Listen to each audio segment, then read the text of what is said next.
ഞാൻ നമ്മുടെ പയ്യനോട് കാസർഗോഡ് നിന്ന് വരുമ്പം ഒരു ഹോട്ടലിൽ കയറി ഭക്ഷണം കഴിക്കാൻ വേണ്ടി. അന്നേരം ഞങ്ങൾ കഴിക്കാൻ പോയത് കിഴിപ്പൊറോട്ടയാണ്. കാരണം കണ്ടില്ലേ, നല്ല അടിപൊളിയായിട്ട് അതിനെ റെഡിയാക്കി കൊണ്ടുവന്നേക്കാണ്. നല്ല അത്യാവശ്യം നല്ല ക്വാണ്ടിറ്റി നമുക്ക് ഇതിനകത്ത് ഫീൽ ചെയ്തു. അതേപോലെ തന്നെ ടേസ്റ്റ് എന്ന് പറഞ്ഞാൽ അന്യായ ടേസ്റ്റായിരുന്നു. കാരണം വെച്ച് കഴിഞ്ഞാൽ ഞാൻ ഫസ്റ്റ് ടൈമാണ് കഴിക്കുന്നത്. സാധാരണ ചിക്കൻ്റെയൊക്കെ നമ്മൾ കഴിച്ചിട്ടുണ്ടെങ്കിൽ ബീഫ് ഫസ്റ്റ് ടൈമാണ്. നല്ല അടിപൊളി ടേസ്റ്റ് എന്ന് പറഞ്ഞാൽ അടിപൊളി ടേസ്റ്റായിരുന്നു. കണ്ടില്ലേ, ഇതിൻ്റെ ക്വാണ്ടിറ്റി കണ്ടില്ലേ.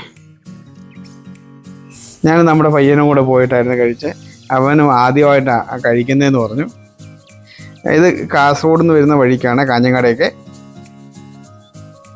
ഞങ്ങളുടെ വീഡിയോ കണ്ട ശേഷം ഞങ്ങളെ സപ്പോർട്ട് ചെയ്യാൻ മറക്കരുതേ.